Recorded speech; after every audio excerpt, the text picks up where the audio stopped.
Okay, welcome everybody to the show today. It's the Backmarkers F1 Show podcast. This is episode 92 and a little bit of a special episode today. We got a little bit of Canadian content coming your way. Now, we don't have as many Canadian viewers actually as we do internationally, but I think this will be a very interesting episode for everybody included. We're going to be joined today by Tim Hauraney. Now, Tim is a former racing driver himself and regularly appears on TSN, Canada's leading sports network. He's talking about Formula One and everything, and he's one of the best guys to talk to about Formula One in Canada. So, Tim, thank you very much for joining us today. Oh, thanks very much for having me on, guys. I really appreciate it. So let's just give everyone a quick background on your racing career. I was looking online, you of course, doing some GT4 stuff, I believe, and in the Formula Renault. Just talk about that experience for yourself and racing for Porsche and for the GTs and everything. Yeah, sure. I mean, my racing background's pretty extensive. Like most drivers, started when I was pretty young, 9 years old, doing go-karts and things of that nature. And then it's a little different over in Canada, say, compared to Europe and kind of our ladder system and what it used to look like back when I was racing. I mean, I'm only like 38, and so I make that sound like it was a long time ago, but things have changed very fast over here in Canada. So for myself, go-karts up into Formula Ford, Rookie of the Year in the Formula Ford Championship one year. And then the next season, didn't have a great second season in Formula Ford, but I got noticed by a Formula Renault team owner.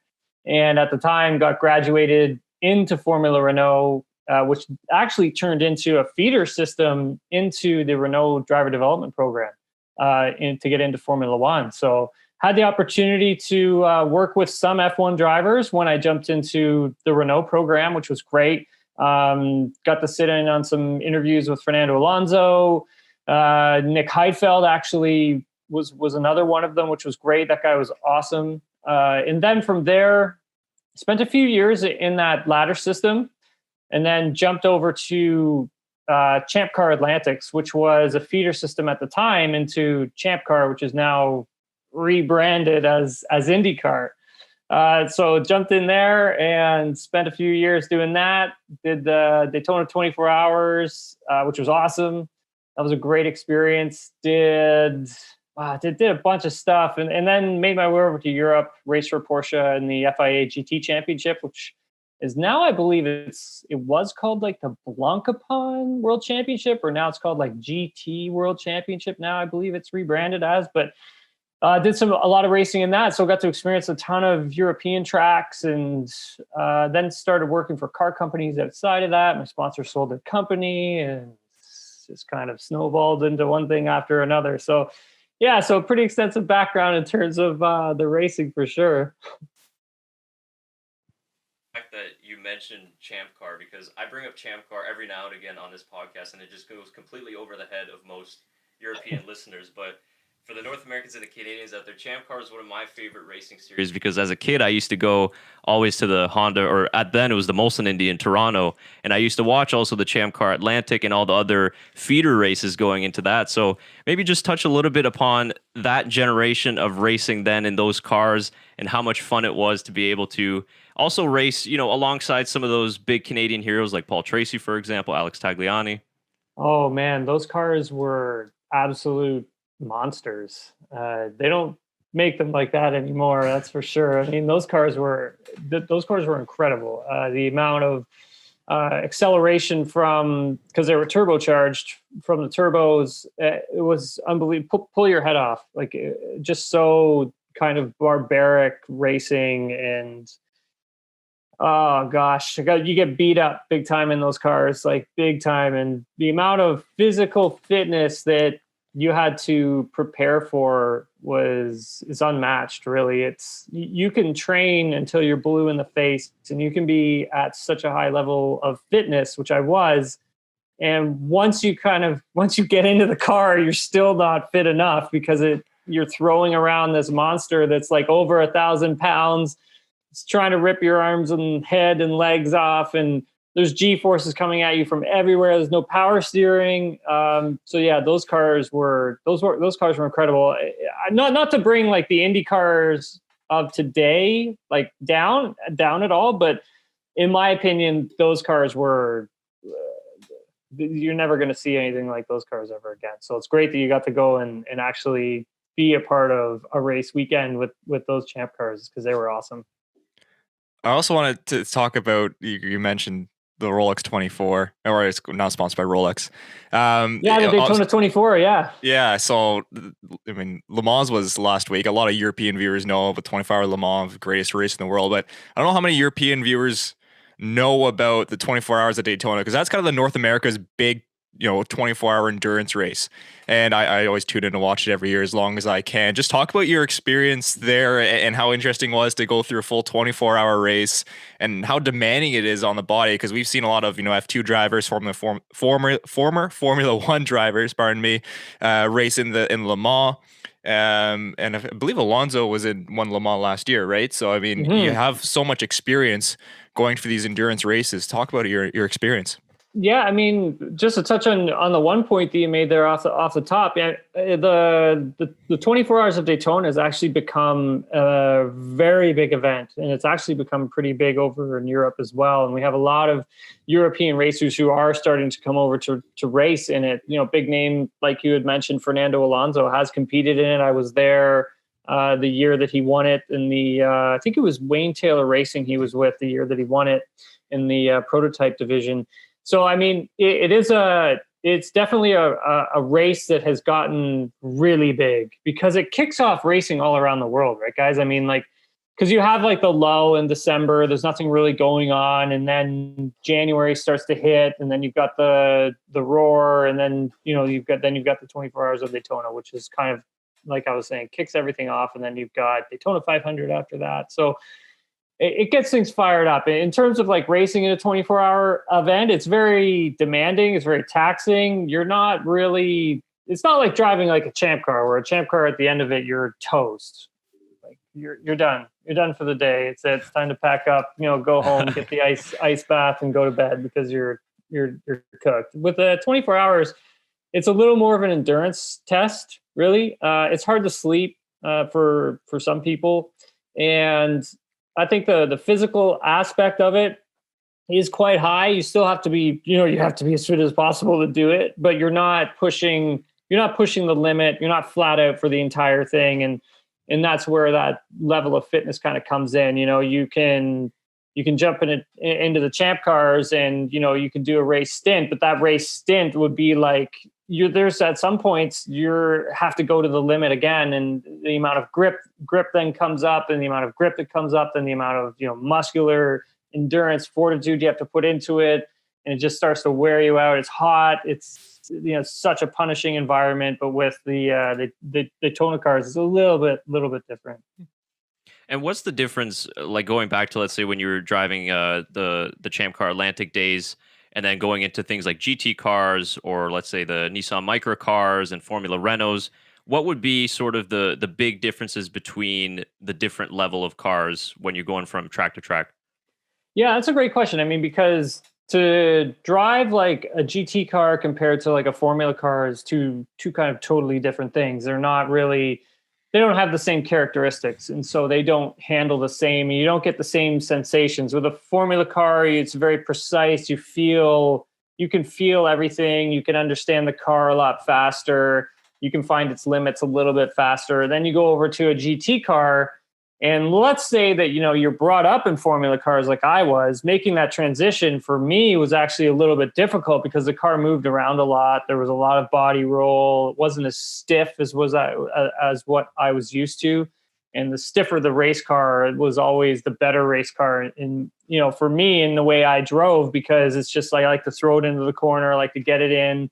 I'm hard on the brakes, very aggressive. So it was hard to get used to, is all I can say. I mean, the body roll kind of really threw me off, like the amount that the car actually like moved around. But like outside of that, it's a good experience. And you always want as a racing driver to drive pretty much like everything and anything that you can get your hands on, because it's right. It's like, how can I compare it? I mean, what sports do you guys like to play? Well, I know I've played pretty much everything you could think of. So I mean, right now, I guess I'm a big golfer, but hockey, lacrosse, football, soccer. I guess maybe a comparison, the sport that I play, tennis. So maybe a comparison would be So like going a from serve. clay to grass or that too. that type of thing.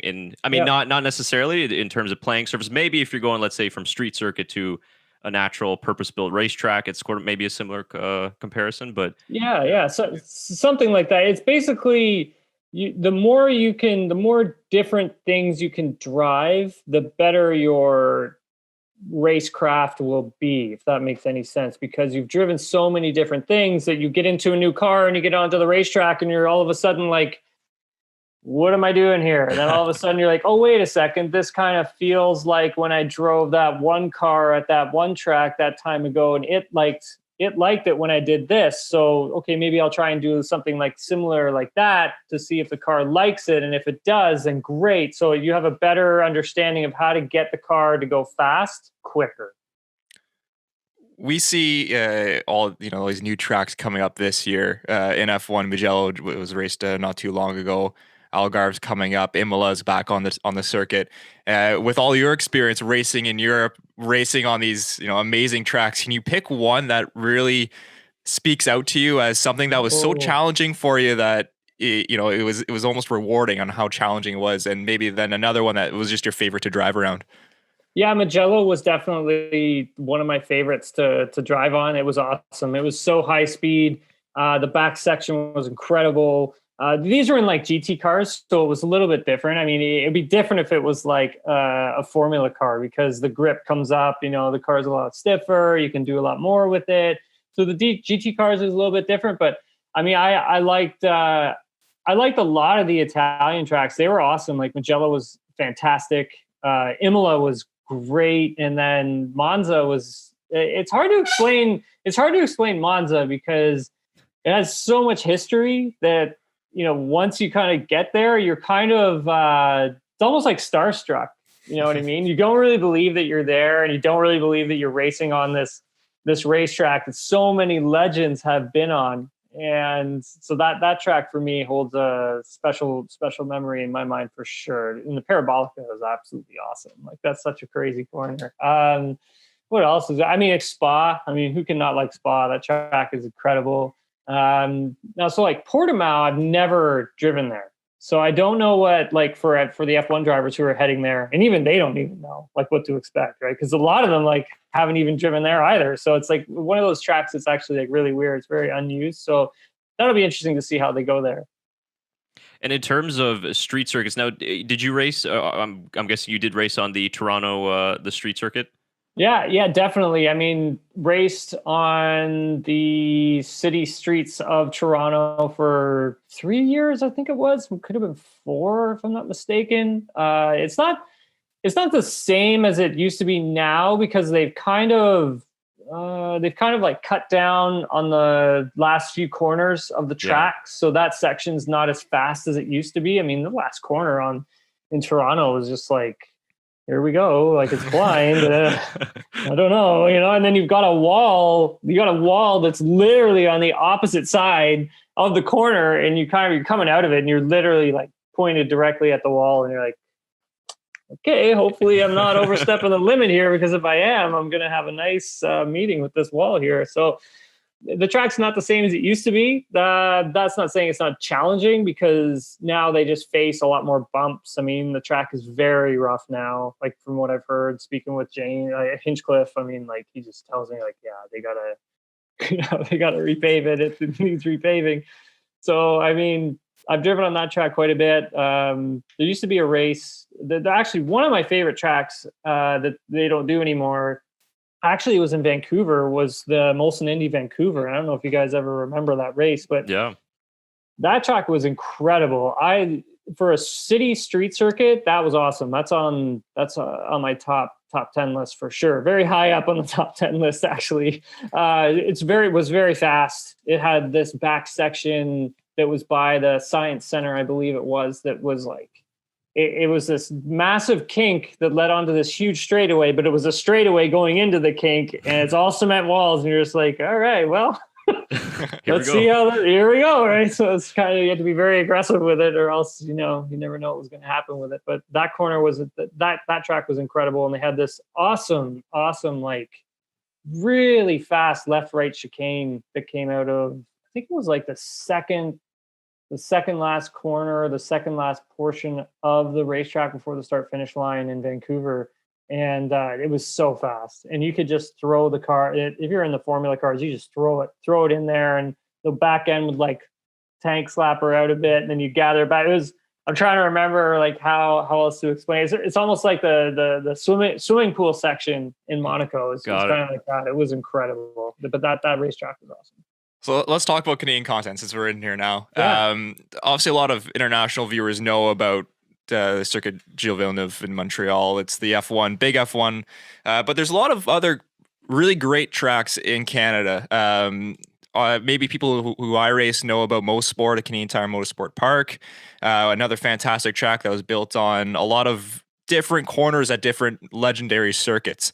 But there's the street circuits, and the one you mentioned, Vancouver back in the day. Edmonton had one at one point in Toronto.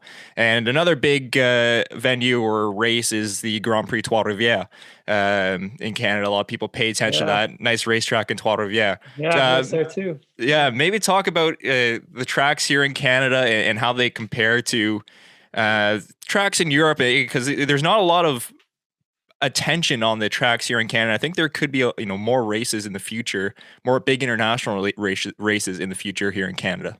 Yeah, definitely. Great question. I agree with you for sure. I mean, I think there's a lot of opportunity for either adding a racetrack here in Canada or building a new racetrack here in Canada. There is the appetite for it. Clearly, when you go to the Montreal Grand Prix and you got like almost 400,000 people for the whole weekend. I mean, that's kind of telling you something, right? So definitely an appetite for it, 100%. And we have great racetracks that are here. They may need a little bit of work to bring over the big European races, but you go to Canadian Tire Motorsports Park. I mean, I cut my teeth on that track. It's absolutely, it's an incredible racetrack. It's a driver's track. There's not too many of those around anymore, right? They just don't really exist. And then you go to Tremblant, like Mont Tremblant's racetrack, again, driver's track, absolutely incredible racetrack. Raced on it tons of times. I've done track days there for people. I've coached people there. There's just so much to say about it. But then, you go to a place like Trois-Rivières, which is an amazing atmosphere. I mean, the track is okay. I mean, it's not like it's a street track, right? I mean, it's not. It doesn't have anything.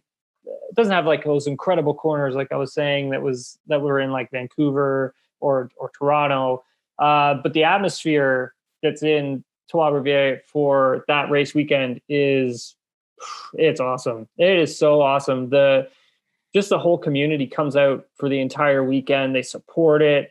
They're great, and they're knowledgeable racing fans. Like, they know what's going on. And it's such a great event to go to. It just is. And it doesn't even matter if you're a Canadian racing driver or if you're not. I mean, the paddock is wide open for fans to come walking in. They come up, they want to talk to you and get your autograph. And it's just great. I mean, I love that race. And then, you have like Area 27 in Vancouver now. Again, incredible racetrack. I think it's just a little bit too far from like downtown Vancouver to actually maybe really do something with it. Like, I think it's just a little bit too far from the downtown scene.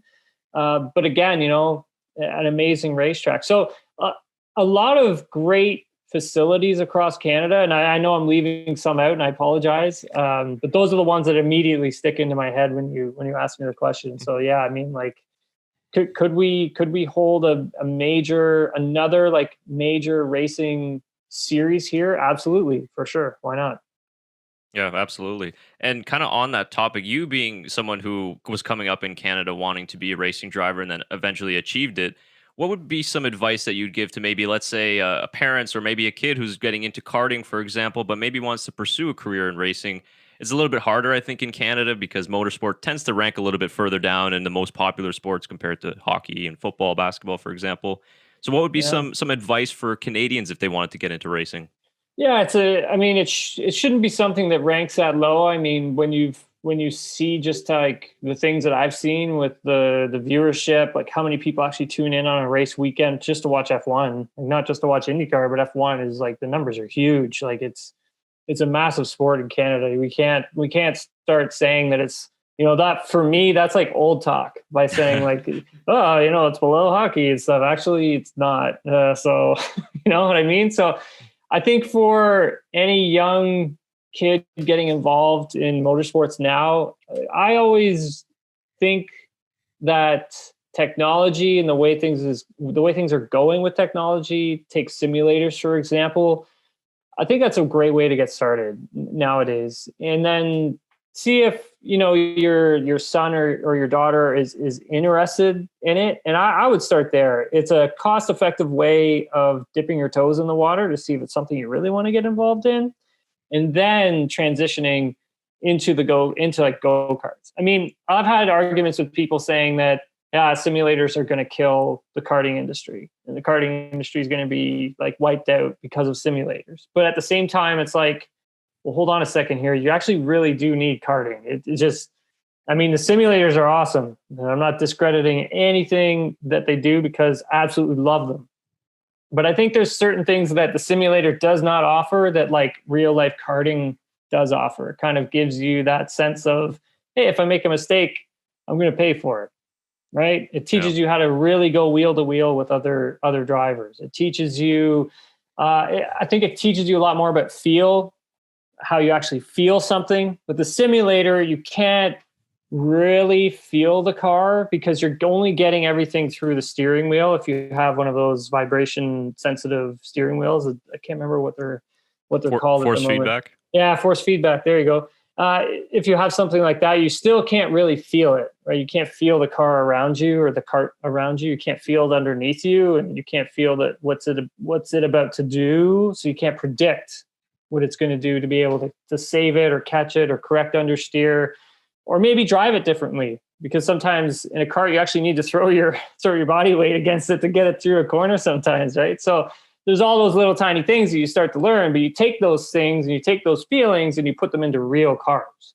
And I think that transition is just extremely important. So I don't necessarily think the karting industry will ever go away. I think there should be some sort of like a branch of like going maybe from simulator to karting to cars. And if there's ever a way we could ever find a way of developing a platform like that for young Canadian racing drivers, I mean, heck, I'd love to be involved. Look, when I was a kid, I always wanted to be a race car driver. That was my dream, since I was like 2-3 years old. I want to be a race car driver, but simulators weren't around at that point. So you can't get a little feel of it. And go-karts were just, a little bit too expensive for my family to be able to afford, which is, I find, a big problem that comes with young drivers and how much a startup costs. What do you think a alternative could be to a cheaper go-kart or something that can get kids started? Obviously, you have those stock go-karts that don't really go too fast, but if parents want to start things out and not spend $10,000 on a kart, they're spending $2,000, $3,000, $4,000 on basic little things. Do you think there's something that could work there into a smaller series as a tester series to get kids into it? Yeah, there's. It's funny that it's an interesting conversation for sure, because when I started karting, it was different. My dad and my uncle and I, we built our own kart, we wrenched our own kart. We take it to the, we had our own little trailer, which wasn't much, guys. Like it was like this trailer that we had was just like clinging to life. Okay, so it was like I grew up in the middle of like Keene, Ontario, which is no offense to Keene, Ontario, but it's in the middle of nowhere. No one lives there, right? It's a farmland. There's nothing there except for like farming and stuff. So I mean, that's where I grew up. So we didn't have big money to spend either. So we just made it work with what we had. Now it's a little different where you've got teams, like you have karting like franchises, and it's like, what? Like, how? I mean, on one side of the coin, I think that's a really smart move, because you may be able to get a little more hands-on and you might be able to learn a little more about the driving aspect. But when you look at the other side of the coin and you remove yourself from that situation and you're on your own, you learn a lot more. You learn, how to crew your own cart. You learn a lot more about like the technicalities of the cart. You learn a lot more about like, sometimes you have to shim the cart a bit. You have to get the proper wheelbase for the thing because it's not working for you. And so, I mean, there's that technical aspect that I think is absolutely huge to learn on your own. I really do, because that's kind of the way I learned, but I learned a ton, and it sped everything up, and it saved us a lot of money. And coaches, didn't really need too many coaches along the way because I'd spent so much time in the lower categories working on my own carts and everything that I just didn't need that extra level of input, right? I just needed one input, just needed the engineer and maybe sometimes like a mental coach. But outside of that, I think, for getting started, like the Briggs and Stratton, I've heard that series is really, really good. It's good to just try to jump in. It's affordable, cost-effective way of starting off into karts. I mean, the thing with karting is you're going to have to make a jump. If you want to make it your career, you have to find a way of just making that transition into the faster karts, because it's like I was saying earlier with driving so many different things. The same thing applies with the karting. You need to get into the faster karts because you're going to learn way more. You need to get into the shifter karts because then you're going to learn even more. There's another layer of driving technical ability that you also need to learn with the shifting. There's so much to it. So, I mean, starting off as cost effectively as you can is important for sure. But on the other hand, I understand it is tough to make that transition upwards. Well, it's interesting actually when you're bringing up the conversation about the simulator versus the real life, because we were just talking before we got on the air about different types of simulators and steering wheels that we possibly could get. And I have one at home that's a force feedback, and I play regularly, weekly and stuff like that. But I went karting recently, a couple weeks ago, and I was very interested to know, could I translate what I learned in a simulator sense onto the racetrack? And I was actually very surprised that I was able to translate a lot of those skills in terms of understanding the racing line, knowing when the car's breaking traction, being able to steer into a slide, those types of things. So it eventually worked because I did get pole position, not bragging or anything. I had 2 missed calls from Ferrari when I got off the track and everything, but, just trying to be modest here. But I was really shocked by that. But the thing that shocked me the most was the physicality. I was so done after that. I couldn't feel my arms. Everything was so sore. That part, to me, when you were talking earlier about the physicality of the racing too, that's I think one of the thing that people won't be able to translate well in the simulators is just how physical it is. Does that kind of frustrate you sometimes a little bit when people think like, oh, like you're a racing driver, like what do you need to be fit for? I think it used to be back in when I was racing, that used to be like a huge issue, a huge argument. And then it would kind of had to be like, at the end of the day, it's like, look, these people don't see you train. They don't see the amount of work that you put in inside the gym, outside the gym, all the cardio, all the training sessions that you have to go through. So it's kind of just like, you just have to let that stuff go. But nowadays, I think it's more broadcasted. It's more to the point where people do have an understanding that, these guys are athletes, they just are. The amount of time that they put into training. And I think F1's done a great job of like showing that. And I think, also IndyCar has done a great job of like showing that. I mean, showing the amount of workouts these guys do a week, showing what goes into being a racing driver. It's a full-time job. And I don't get that sense anymore that like, hey, these guys are an athlete. I don't find that anymore, if that makes any sense. I mean, I used to for sure, but nowadays, not so much.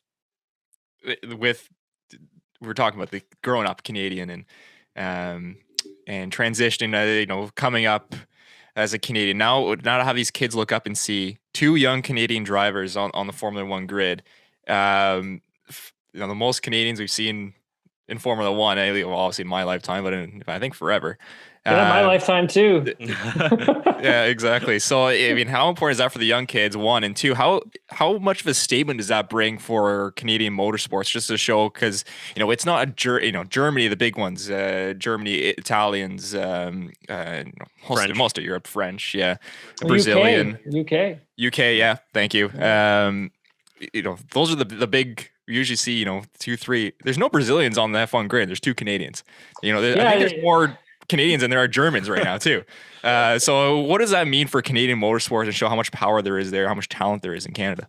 Yeah, it's absolutely huge. It's massive. It's such a huge story. I mean, for Canadians, I think it's like I had said, I'd said this a year ago. I mean, when Nicholas was making his transition into F1, I was like, this is massive. This is such a big story and it's such an incredible story. And if you're Canadian, you should be absolutely thrilled because it's not easy to get into Formula One. Like there's 20 seats and there's how many people in the entire world, right? So, I mean, it's not an easy thing just to get into F1. It's extremely difficult. So even if you've got billions of dollars, right, it's still impossible. Like it's so hard. You have to have so much talent and things have to go the right way. And I mean, it's a great time if you're a Canadian racing fan. And I think if you're watching or listening, enjoy it while it's here. We don't know how long it's going to be here for. It could be here for a long time. I have a feeling it's going to be here for a long time. But yeah, I mean, just enjoy every minute while you can. Yeah, and keeping on that theme, we talk about one of the more experienced Canadian drivers now, Lance Stroll, and I think he will be around now for quite a long time in Formula One, which is good. But something that we've sort of been kind of defending him since we've started our own channel here is obviously the common pay driver comments that's thrown at Lance Stroll. I think Nicholas Latifi is getting it a little bit now. But I think what we've seen over the last couple of years is that Lance Stroll has proven himself to be worthy of an F1 drive. So do you get that sense too? And what do you think Lance's potential or ceiling is in Formula One in the next couple of years? I used to get this a lot, like back in 2017 when he went, I think it was like the first 6 races where he didn't even score a point, and people were like on social media, in public, like just on me. Like I thought you said this guy was good and da da da. I'm like, yo, he is good. This is Formula One. I mean, it takes time. Like this takes time. I mean, it wasn't like he was like dropped into a Ferrari, like starting off his career. He's dropped into a Williams. I mean, he had to take the best chance that was handed to him. And you know what? I thought he did a great job with it. I mean, look, he set records that we will probably never see broken in our lifetime. I honestly believe that. Like, so straight out the hop, I would always tell people that. And then he got his podium, and then he set some records, and I was like, okay, where are all these people now? Right? Where they're not saying anything to me anymore, right? And so it always felt like for the first few years, I was kind of always defending him for some reason, and it was just to me like, I don't understand how you guys cannot.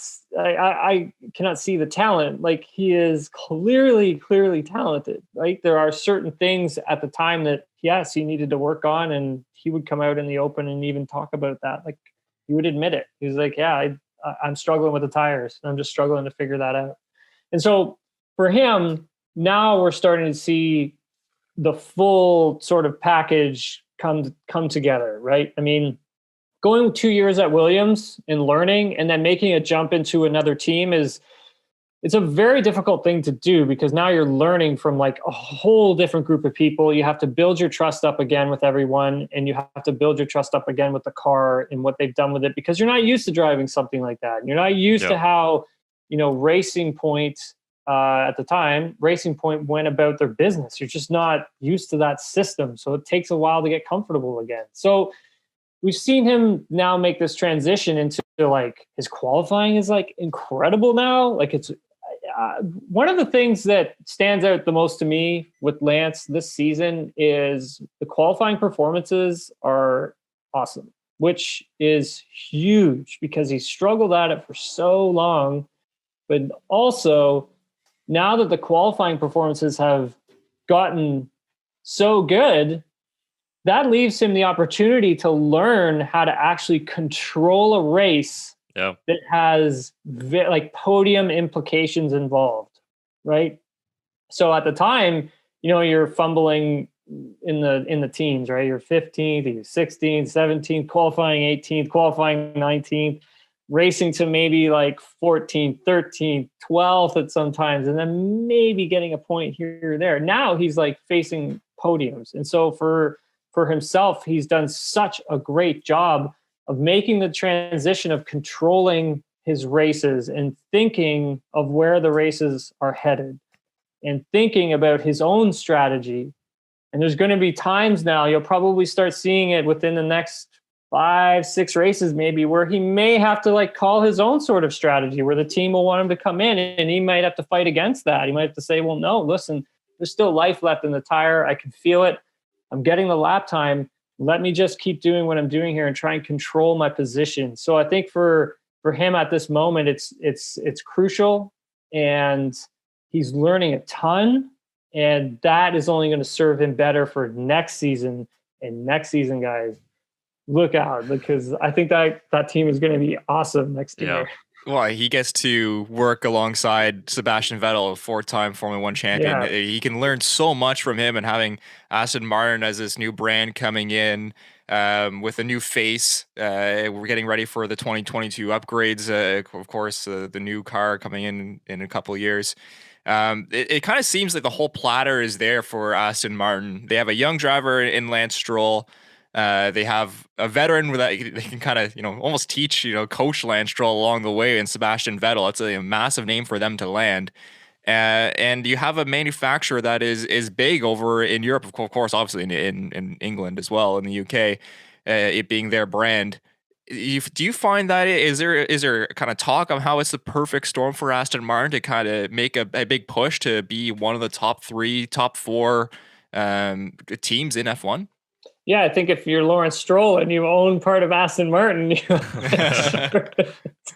want to make sure that the brand is doing well, right? So I think it's a very brilliant business decision on his part. And, I think that's, what Lawrence is known for, right, guys? I mean, like, he finds these companies that he's able to just turn around and just make them so successful, right? I mean, like, that's what he does. And now he's got a race team under his hands, and now they're getting podiums. They're battling for podiums on a consistent basis, where in the past it was kind of like hit or miss. And now it's like a consistent sort of theme.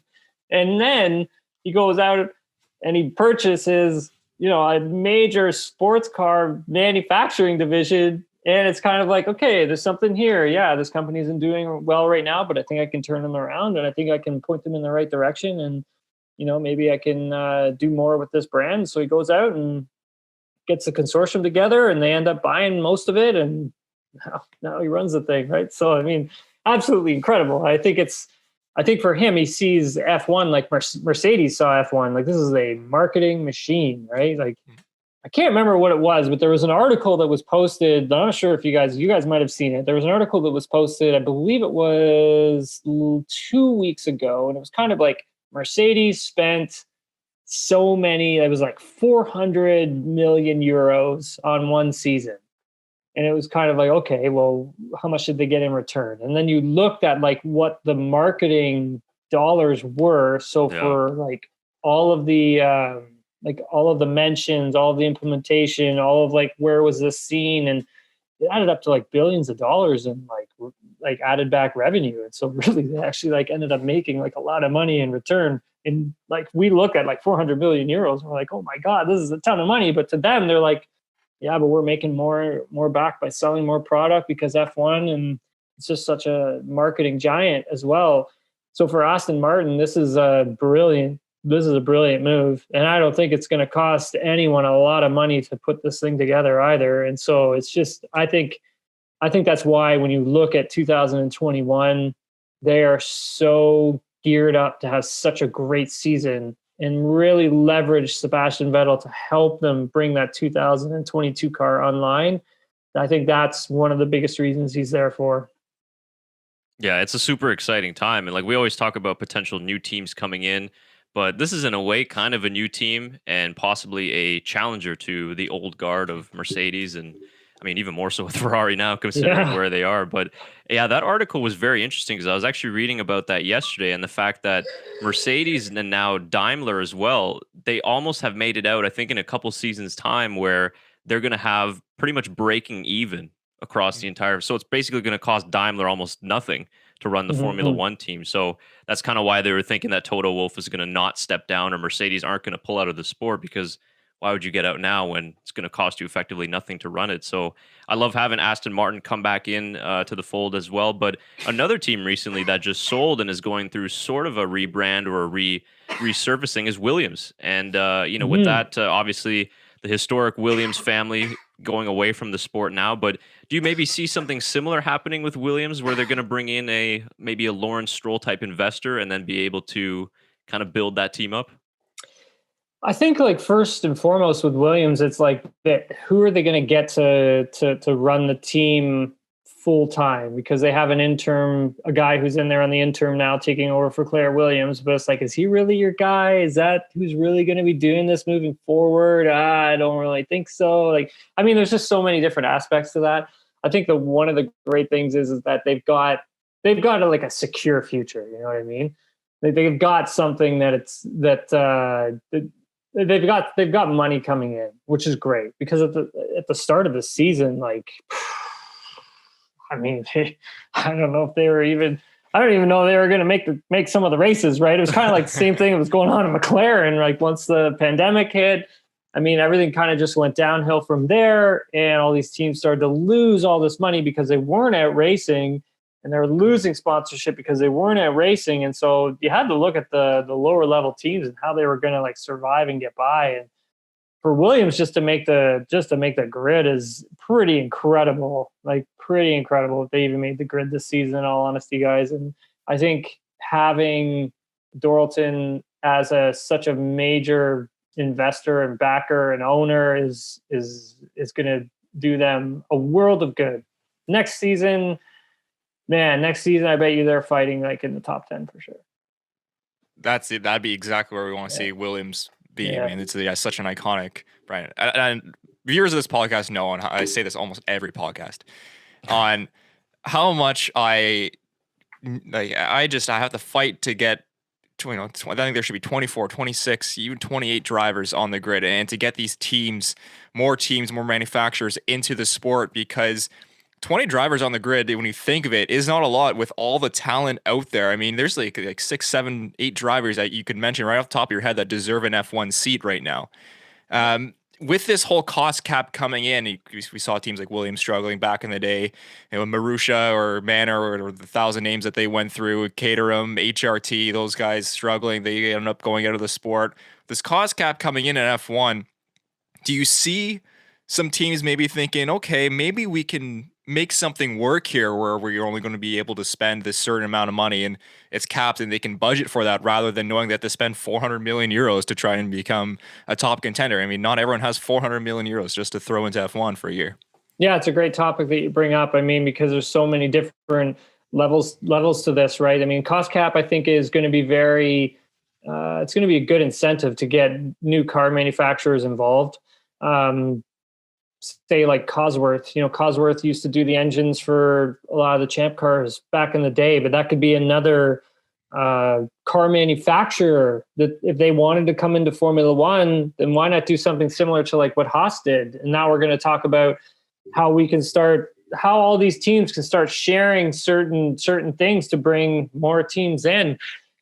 I wouldn't be surprised if we saw like 1 or 2 teams added to F1 in the next 6-7 years. Like, I honestly wouldn't. I think it's probably that would be kind of like the cap. I don't think they would want to go over like, 24, 26 like cars on the grid, because then you're kind of like, it's not watering down the product. It's just people would be getting in the way, like, plain and simple. So it's kind of like, I think it's a great topic. I love talking about this because it just talks about the future and like, what does that look like for Formula One? What does a cost cap actually mean? And it kind of, some people get frustrated that, they're Americanizing this and whatever. I'm like, well, no, not really. They're saving the teams from themselves. It's literally what they're doing, and they have to. The Liberty Media, they bought this property. They were like, you guys aren't doing what on social media? And then they blew up social media, right? It's kind of like, look, this is what you're doing on the track. This is what you're spending. This is what the marketing is. This is the amount of money you could be making if we had this put in place, right? So, I mean, it only makes sense. And I think what Liberty is trying to do is obviously make back the money that they put into it and more, but try to turn this into something that even bigger than it already is. Yeah, I don't even know if it'll be possible considering how global it is now, but Yeah, it's massive. yeah, it's insane. But speaking just actually on Liberty, just because you brought it up, one of some of the breaking news in the last 48 hours has been that Chase Carey will be stepping down for next season, and the ex-Ferrari boss Stefano Domenicali is stepping in as the new CEO of Formula One. Maybe just get your quick thoughts on that. What do you think the ex-Ferrari man can bring as the new CEO of Formula One? Yeah, I think, well, so rewind a bit. Like I knew, so I had known that Chase Carey was starting to get out of F1. And I think when I spoke with him in Texas, one of the things was he was just trying to push the Concord agreement, like get it across the finish line. And then he was going to hand the keys over to somebody else. It was, who is that other person was it going to be? And so Toto Wolff's name got thrown around a ton. Yeah. And then I think a lot of the other teams had issues with that because they don't want a team principal coming out of a team and then straight into a job like that, because then there's like a conflict of interest and you know exactly what they're doing and you know how you can help, blah, blah, blah, blah, blah. And then, teams just weren't on board with that. So one of the things they put in that Concord agreement is basically saying that, like, if you were a team principal or you ran one of the teams, there's an extended leave you kind of have to take from F1 if you want a job like being CEO of the sport. I think having Domenicali, I think it's a great hire. He did a great job with Lamborghini. I mean, he really did. That company was struggling mightily until he got in and kind of started to flip things around, work with Audi a lot more to really start producing some really kick-ass cars, in my opinion. And now he's been in F1 for so long in the past and working with Ferrari and like has all that knowledge as well, but he's been away from the sport for so long as well too, right? So, I mean, some people will say this isn't the right guy. He used to work for Ferrari. I mean, yeah, well, he used to work for Ferrari and then he went and worked for Lamborghini. Lamborghini's not in Formula One either. So, and now he's going to run the sport. And I think he's the right fit for it. In all honesty, he knows F1. He knows how it rolls. I think working with Ross Brawn and maybe understanding that this is a new Formula One, not the one that Bernie Ecclestone ran. Like, it's different now, like the way things are done. And it's smart business, in all honesty. I mean, like, I think he's going to come in and do a great job. Looking toward next year, with some more changes and the technical regulations being just a little bit, changed with the floor being a little narrower and probably keeping the same tires to try and help that cost cap because of COVID and going to the 2022 new cars. Do you see that as something positive to give us something a little more not Mercedes dominant next year? Or can you see these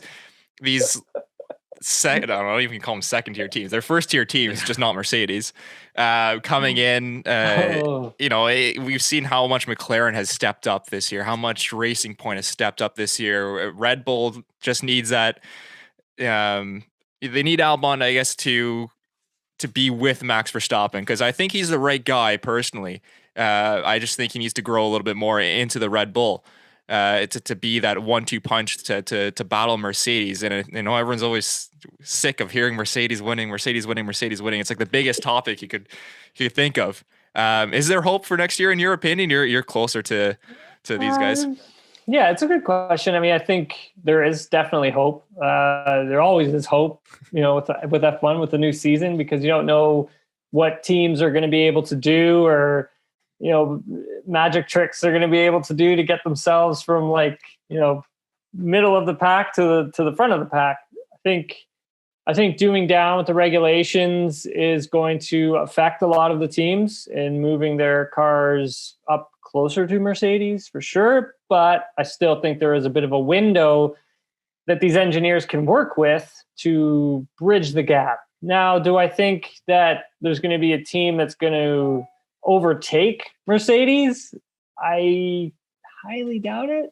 I mean, it's going to be really, really difficult to beat them. But I also think there's going to be some teams that could get close. I don't think it's going to be as dominant. I don't think Mercedes will be as dominant as they have been this season. I don't see that, but I do see them still just in the top 5.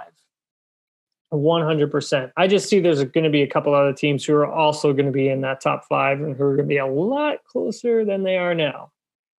Yeah, that's what everyone wants to see, I think. Yeah, I know, finally. But yeah, it's been an interesting season too. Obviously, the fact that we even have a season, first of all, is great, and that we're going to get a full schedule. Sure.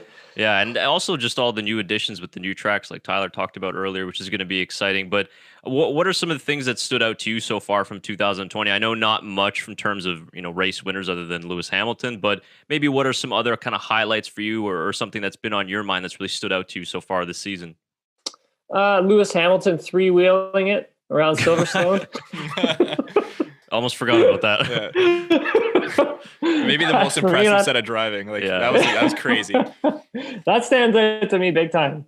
I can't explain why. That guy is incredible. Absolutely incredible. I think he was like doing something like 225 going down like Hanger Straight, and I'm like, what? Like on 3 wheels? I'm like, oh my God, if one of those other tires goes, like, see you later, pal. Like, oh my God. But so that the very first race of the season for me was awesome. I thought that was incredible. I loved it. I loved seeing all these cars, like the attrition rate just drop way off. All these cars are just blowing up at just absolute carnage. And then Monza, I'll never forget that one. Yeah, one of my favorite races of all time. 100%. I've seen a lot of them, been a part of some of them. It's just like that one to me, that one, I'll always remember that race. Yeah, that was definitely one of the wild ones. It's great that we've had some crazy races like that. I mean, you mentioned the first race of the season. I guess a lot of us kind of forget that. It's been so long ago. But Nicholas Latifi almost had his first F1 point, his first F1 race. Right. Obviously, he finished 11th. I just want to talk quickly about him. You had an interview with him, I saw on your Twitter earlier, talking about who he looked up to, and how Lewis Hamilton was his idol growing up, and just maybe speak a little bit about Nicholas. He's a driver that is learning a lot this year. You can see the improvement I've seen from the start of the year to now. I mean, he's on par with George Russell, I think, with the way he's been driving this year. If the Williams gets a little bit faster, I mean, I could really see Latifi turning into how Lance Stroll has and growing the next 2-3 years and really becoming a very true, solid top half F1 driver. Yeah, he's a tough, gritty driver. Not afraid to get his elbows out. Extremely aggressive. I've seen him close up, so I know, like, I've gone to the go-kart track with him a couple times, so I know what he does. Unbelievable talent. Just to start off when you're 13 years old and to say, like, jump in a go-kart and then, go quick right off the bat that's just natural ability, right? I mean, I think so far he's had a really great season. There's been some times where he's missed the mark, like big time. Like, I think there was one race in Silverstone. It might have been the British Grand Prix or F170, but he was just way off the pace. Like, just wasn't even close, right? Not at all. And he would admit it. Like, he knows. I think one of the great things about him is that, like, he'll admit to you when he's not driving well, or he hasn't had a good race weekend. He wears his heart on his sleeve for sure in that respect. And I respect that, because, I mean, you talk to a lot of these drivers, and some of them I don't know, but some of them I know really well. And you just want to get to the point where it's like, just give it to me straight, man. Like, why are you like, don't stop beating around the bush and giving me this PR talk? Like, I can see it. Like, it's like you don't know. I'm not like one of the other journalists. Like, I can see what you're doing. Like, I know what you're doing. So just talk to me about it. Okay. I think for him, he's just very open with all of it. And I think that's a really good thing. I mean, because, you could see him get beat up in the media a lot. If people really wanted to take shots at him, they maybe could. And I think for him, just owning up to everything is very admirable, in my opinion. Now as a racing driver, like I was saying, like guys, absolutely, he's lights out. Him and George, I think it was back. I'll tell you a quick story about this. So it was back during when was it? It was lockdown. It might have been April or May, and they were doing the virtual Grand Prix, and he had been practicing like a lot, like a ton. And so George was like getting instructions from like pro gamers. Like George ended up going and racing with pro gamers so he could learn the like intricacies of the video game itself. And I remember like just him and Nicholas, they did this Williams Williams esports things where the two of them basically just competed against each other for the day. And I was like, oh boy, here we go. Like, this is going to be awesome. And sure enough, it was so good because both of them were dead even. They were so closely matched with everything that they did. And I was watching, one of them would make a tiny little mistake and the other one would be faster by a couple tenths in one sector. And then the other one would make a little mistake in one sector. And the other one would make up for it in the third sector. And then one of them would get them at the finish. And it was just such a back and forth in these tiny little increments. And seeing how the two of them went at each other was sheer entertainment for me. But then I also thought when these two start like racing in F1 and going up against each other, I mean, it's going to be awesome. Like, not that there's sparks between the two of them because I think they get on very well. I think it's just from the standpoint of how competitive both of them are. And you can just see it in the lap time where it's like one guy's going to do this. And then he's like, oh, how did I get? And then he's going to do this. And then the other one's going to do this. And then they're going to do this. And then they're going to do this. And then it's those little tiny back and forth things that really you can see a lot. And George is no slouch. I think George is like a generational sort of talent. And to see just Nicholas really taking it to him is, I mean, it's great. I don't know what else to say. I know I was sitting here praising, but it's like, I don't really have much bad to say about any of these guys. I mean, they're absolutely incredible, both of them, what they're doing at Williams right now. They really are. Like, I think it's one of the things I'm excited to see is the day that Nicholas can out-qualify George, because it's like he's just knocking on the door, right, guys? I don't know if you follow the lap times at all, or of course. If you really delve into that kind of stuff. But like, I mean, there's times where in qualifying he'll be off by like, a tenth, and you're just like, just a tenth, right? But it's like, okay, well, where did and how did he lose it? And you kind of just, you go on the F1 TV or you go wherever and you kind of just watch his lap and you kind of say, okay, made a little tiny mistake, like right there. And you could just see that just pushing just a tiny bit, just pushing just that tiny bit too much. Or you could see that he's made a great adjustment with the way the car handles. And I think for Nicholas, that's where he's really learned a lot. It's just how to make those adjustments with the race car to really get those last 2 to 3 tenths out of the race car. Because honestly, I think he's just as fast as George at this point. It's just those little those little tiny details with the race car. If viewers watching this or listeners watching this haven't seen it yet, but make sure they go check out our interview with Nicholas Latifi. Did that earlier this year, and we talked to him for about like 25-30 minutes. It was only supposed to be like 15 minutes, but he just kept talking with us. You could just tell how really genuine of a person he is, and he has a great personality. He's a very nice guy. I mean, we didn't just talk F1. We talked about life in general as well. So if you haven't checked that out yet, for listeners watching, make sure you go watch that, because it's a really cool, interesting. This was before the F1 season even started, before COVID started. No. So it gives you his real thoughts going to his rookie season of F1. So definitely check that out if you haven't yet. Yeah, and the other thing too with the getting into the race, like I think his race starts have been absolutely incredible this year. Like if you remember back to Hungary, had that pit stop not been botched by the team, maybe finished in the points, but like his starts have been really, really solid this year. And like when he gets his elbows out, Tim, like you were saying, like he's a really, really good racer. So I'm excited for him too, because again, I think that like he's great for the team in terms of very sponsor friendly. He speaks very well, you know, a great kind of ambassador to the team and to brands as well. But then the kid can race as well too. And like you said, the fact that he started karting so late and took a couple extra years in F2, unlike some of the other drivers like Stroll, for example, who went straight from F3 all the way into F1. I think that helps as well. So I'm excited too for the future of Latifi. Co-champion, as he would say. Yeah. Co-champion. Co-champion, he would say. Yeah. Rookie of the year, right? That's right. The only rookie on the grid. He's definitely going to be rookie of the year. That's for sure.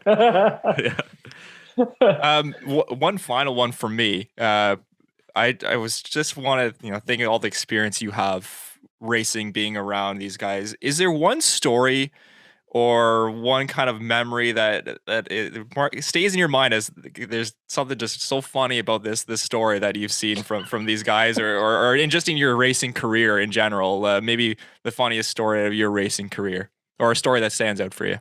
Oh man, I put you on the spot a little bit there. No, not at all. I mean, like, there's like so much, and then I have to sit here and think, like, what can I tell you guys? Yeah, that too. Yeah, don't give us something that you're not supposed to say. That's the thing. Like, sometimes I just start talking, and then I give up something big, and then I get in trouble for it. So we'll save that for beers one day, off camera. Yeah, that's right. Honestly, I've had such a not an easy road to get to do the things that I've always wanted to do. But I mean, I've been very fortunate to do a lot of the things I've done. And I think one of the big things for me is that, and for you guys too, and is just always try and do something that brings you joy, and always kind of like go after your passions, no matter kind of what you got to do. You know what I mean? Because like, obviously life's not easy. It's not easy right now for anybody. But I mean, the thing is that if you have a dream or if you have something that you love to do, by all means go after it, because you never know where it's going to take you. Just make sure you work hard at it and don't sell yourself short on what you're trying to accomplish. That being said, I have so many stories. I have like a lifetime worth of stories that I could tell you. I can give you one that I always laugh at from the broadcasting side of things. I was actually at the Canadian Grand Prix. It was 2018, and the race had just finished. And so when the race finishes, basically what ends up happening, you don't really see it on television, but the drivers get out of their car, they get weighed, and then as soon as they're done getting weighed, the PR representatives are there from each team to pick their drivers up as they come out of the weigh room, and then they bring them actually directly to the media pen, and then they kind of get it's kind of like cattle almost. They get funneled around the world kind of deal to get all the media. And I can't remember where Daniel Ricciardo had finished, but he had a really great race. I know that. I know he was he wasn't on the podium, but I think he was like fourth or fifth or something like that. And Max didn't have a great race, but Daniel did. And he was in a great mood. But at the end of the day, it's like, what am I going to ask this guy that, everyone's already asked him everything. And it gets to the point where these guys will just give you the same generic stuff over and over again. Cause it's like, if I say it to Sky Sports, I got to go over there and say it to Canale Plus. I got to say the same to Sky Sports Italia. So it's like, they all kind of regurgitate everything they've already said. And I'm like, I wanted something that was a little more original. And so on the Thursday, I'd actually had a good conversation with him, and we were talking about bands and music. And I'd mentioned to him to go and check out this one band called the Japan Droids. I'm like, you'll love them. They're a great band, right? So what was that? Shaker says it's a great band. He loves it. So they're man, love them. They're great. They're a great band, dude. I absolutely love the Japan Droids. Twice now. Yeah, same here. They're so good, man. They're so good, and they're a two-piece. They're just two of them, two guys making all that sound is absolutely incredible. So, anyways, I had a long conversation with Ricciardo because I listened to like a ton of music. We were going back and forth. So he remembered who I was, and his PR person had brought him in, and I leaned over the fence to get their attention, to be like, hey, can you bring him over here when you're done there? And she came over to me and she was like, hey, do you have anything to ask him? Because like, I'm not like Sky Sports, right? At the time, they didn't really know. And I was just like, they knew I was with TSN, but usually what they do is they go to like the heavy hitters before they kind of come to the rest of the world media sort of deal. And I was like, I want him to do something for me to the camera, and I think I might be able to get SportsCenter to run it. She's like, oh, is it going to be funny? I'm like, yeah, I think it's going to be funny. I'm not sure how much he's going to enjoy it, but I think like it'll get used. Yeah. And she's like, okay, great. All right, thanks, cool. Right, so she brings him over, and he's like, all right, what do you want to ask me? And I said, okay, here's what I want you to do. I want you to grab the camera lens, and I want you to shake it. And then when you're shaking it, I want you to say, da-na-na, da-na-na. And he's like, what do you want me to do? And he started like swearing at me. And I'm just like, dude, just do this thing for me, and it's going to work out for you. So like, stop complaining, man. I'm going to put the microphone right here. I need you to do this, and it's going to work out. And he's like, okay. So I got him to do it. And as soon as it was done, what did he say to me? He said, he was walking out of the pen, and he looks back at me and he goes, don't ever effing ask me to do that again. I was like, I'll try not to. It's good seeing you. Have fun in France. And it was like all of the other people like from Sky Sports were like looking at me like, what are you doing? And I'm like, it's entertainment. Like, it was what we're here for, right? We're here for you guys. Right. He's not going to give me anything different than he gave you, but this was different, and it's going to get used, and he's going to get on there, and it's going to be fun and whatever, right? So that worked out really well, and that's a memory that still stands out to me for sure. I thought that was awesome. Yeah. Has he talked to you since? Yeah, actually, That's good. He was joking around when he said that. I think he's like, as part of who he is, right? He's very outspoken, which is great. I love it. He had posted like, he did this thing where he's like, top 3 bands I'm listening to right now, and he put Japan Droids as one, and I like DM'd him. I'm like, dude, I'm like, put some respect on my name. You know where you got that from? I'm like, now you're telling everybody you were like, oh, Japan Droids. Let me guess too. You probably have some Ricciardo stories you can't tell us as well, right? Yes, I have. That's what I heard going around the F1 world too. So fair enough. He's a very good dude, though. Yeah, absolutely. He's a very good dude. Some of those. It's funny because like sometimes you don't really get to see the drivers like real personalities, right? Like they're so buttoned down with PR talk. That's kind of like sometimes you're just like, I know that's not what you're like when this camera's off, because I've spoken to you when this camera's off, and you're a much different person. So I think some of them really do venture out and kind of show their true selves, which I think is great for them and their brands, And it's like some of them are a little more closed off, and it's kind of like, I understand why, and I get that. But I think if you just kind of give people a little glimpse behind the curtain to like your personality, I think you'll see that, things can go in the right direction for you, and see what a great guy you are, great guy, great girl you are, a great driver. And I just think that's something I hope we start to see more of in the future. Because when guys like Daniel Ricciardo retire, right, it's kind of like, we need that. Yeah. We need that. Yeah, I guess Lando Norris will take over that spot. Yeah. Oh yeah, for sure. But it's just like how many more?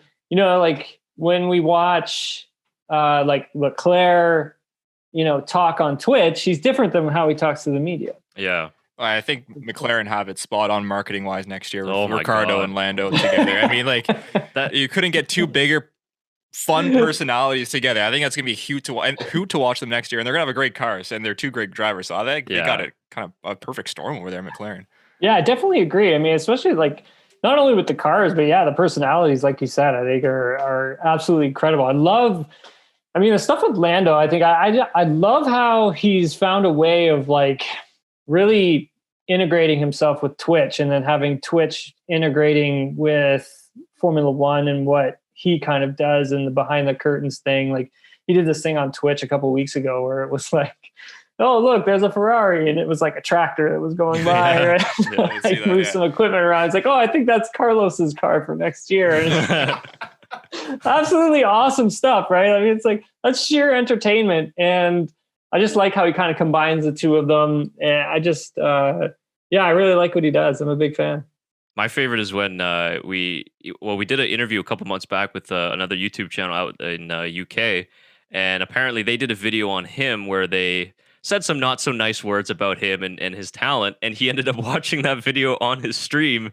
and then this channel, they're great guys. They just got roasted in the comments so badly they had to turn off the comment section. And so I guess like our goal from now on is to just get a video on Lando Norris's Twitch stream to get made fun of. So it's an interesting way to connect with the fans, and it's all in good fun anyway. So yeah, it's interesting with that like younger generation, the way they're connecting with them. It was hilarious. And he's got a great personality. I think he's absolutely hilarious. Yeah.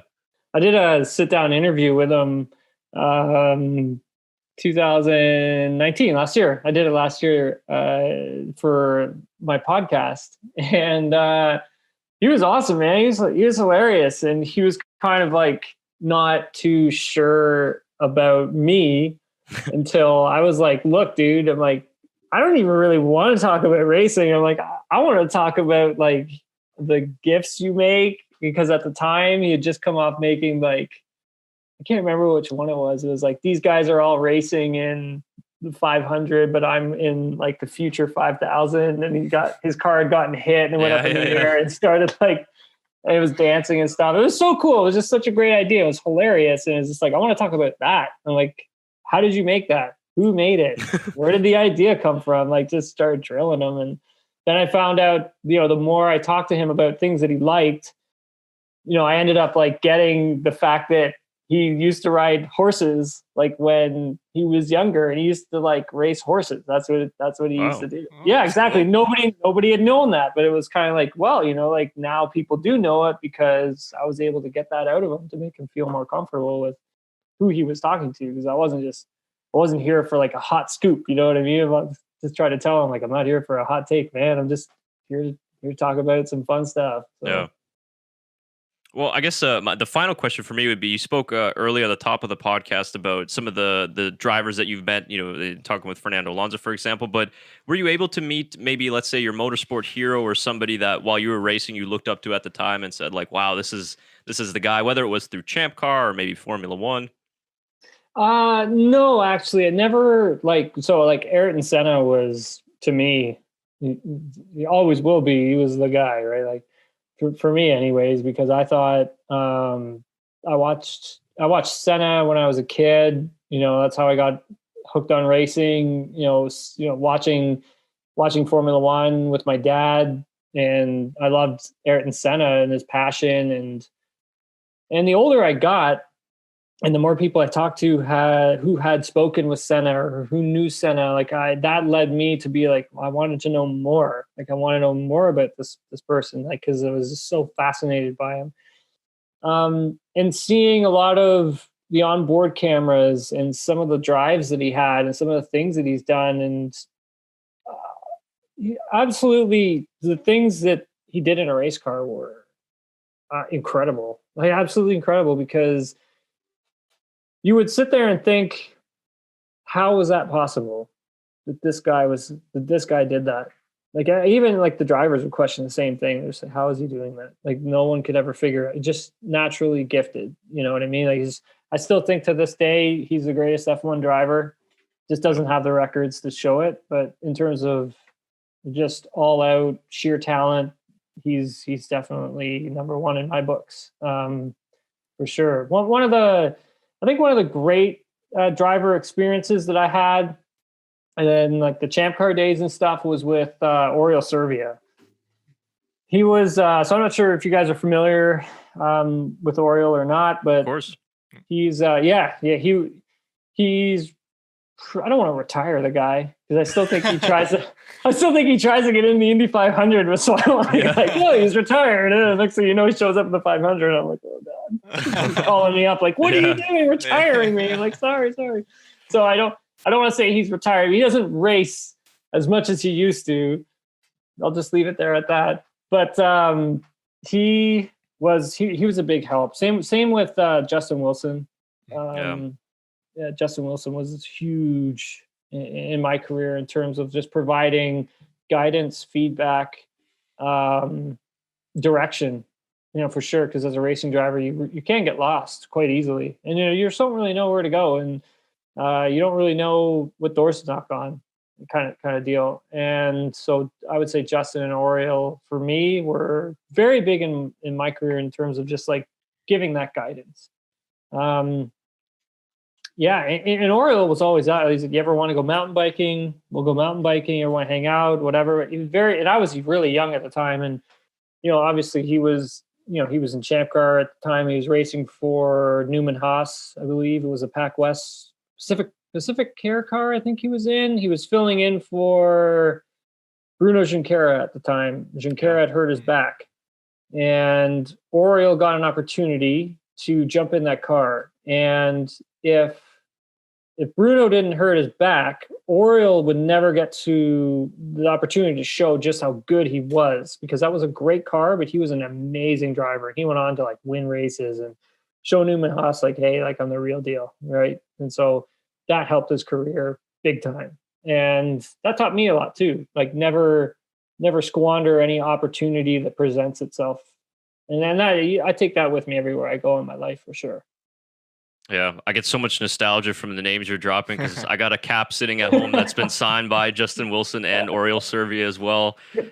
Guys like Bruno Junqueira, Alex Tagliani. Yeah. I chased Paul Tracy for years around the streets of Toronto for an autograph. I finally got it before he retired. So that's awesome. I love to always reminisce about the old ChampCar and the IndyCar days. Those were great times. So great times. And obviously, rest in peace, Justin Wilson. He was always really brilliant with the fans. Yeah. I remember like looking up at him thinking, how does this guy fit into this car? He was so much taller than everybody else. So I was staged. So our paddock for his very first ChampCar win, we were paddocked right beside Motorsport, and he won, and like I never saw that guy so happy in my entire life. Like, it was crazy how happy this guy was when he got out of the car, man. Like it was so cool to see and to be that close to him when he got a victory, because I think like as a younger driver, you always look up to like the older drivers.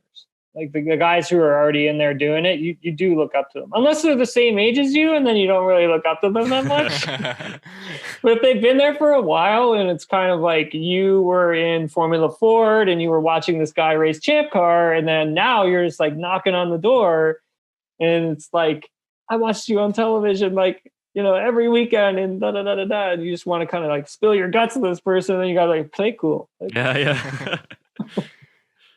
Tim, just let everyone know where you can check out. You have a podcast yourself, obviously, the TSN Racing Podcast, and all your articles and stuff are up on TSN. Your work's on there, but just let the viewers know where they can check you out. And more podcasts are always good for everyone, I find. Yeah, absolutely, totally agree. I love podcasts; they're so much fun. You just start talking, and you never know what you're going to dig up either. But if everybody wants to listen to the podcast, you can get TSN Racing Pod on iTunes or pretty much everywhere you listen to podcasts. You can also go to TSN's website, tsn.ca/tsn-racing-pod, and you can go on there. There's interviews, one-on-one interviews with Lance Stroll, with Ross Brawn, with Nicholas Latifi, Lando Norris, George Russell. There's a lot of stuff on there. Check it out on Twitter and Instagram at Tim Hauraney. And that's pretty much it, guys. Yeah. Excellent. Yeah, we'll drop those links in the description below, and everybody can check you out. And like I said off the top, we're trying to build the Canadian audience a little bit more. I know there's a lot of fans out there that follow Formula One, and maybe they don't want to hear analysis from people with British accents, and more something from home. So hopefully people will follow your work as well, as we see you all the time on SportsCenter as well too. I know all our Dutch fans are going to be mad we didn't mention Max once at all this whole We time. did a couple times. You guys got a big, you guys have a big Max following, do you? Yeah, they're crazy. They're wild. I think the majority of our viewers are actually from the Netherlands. So no way, they're great fans. They're amazing. They're incredible fans. Like they're awesome. I mean, if I'm Max Verstappen, I'm like, sweet. Yeah, seriously. They're Doesn't awesome. even have to really worry about building a fan base because this Right. guy's already got it, right? And it just goes to show that he's an incredible racing driver too. So he's Oh, good yeah. to go. Let's get your opinion actually on one of our more not controversial things. Oh, not this one. No, not this. It's not something you think of, but one of our most viewed videos is who has a better fan base, Max Verstappen in the Dutch or the Tifosi?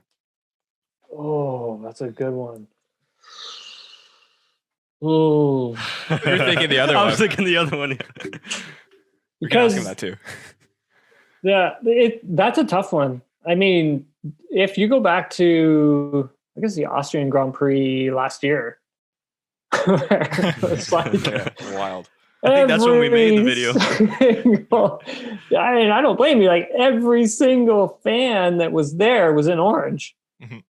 And it's kind of like, do I see that when I go to Italy? I mean, sometimes at Monza, yeah, for sure. There are stands that are just like red and white. And it's just, you just know those are all Ferrari fans. I mean, I think the Tifosi is hardcore though. I think like, not to say that the Dutch fans aren't, but I just think there's, you have a, like, I don't know. Cause Italy's been in Formula One for so long, right? It's kind of like you have that generation of Ferrari fans. Yeah. So that is a good one, though. I've never had that asked. No one's ever asked me that one before. That's a good one. It's a crazy topic to think of now because it's up there as a Yeah, as one for that's sure. close. That Yeah. definitely is. The other one we were joking about, because we get flashbacks from this, everyone, because it's one of the main things we all disagree on is, quickly, your thoughts. Who was at fault in 2018 in Brazil, Max Verstappen or Esteban Ocon?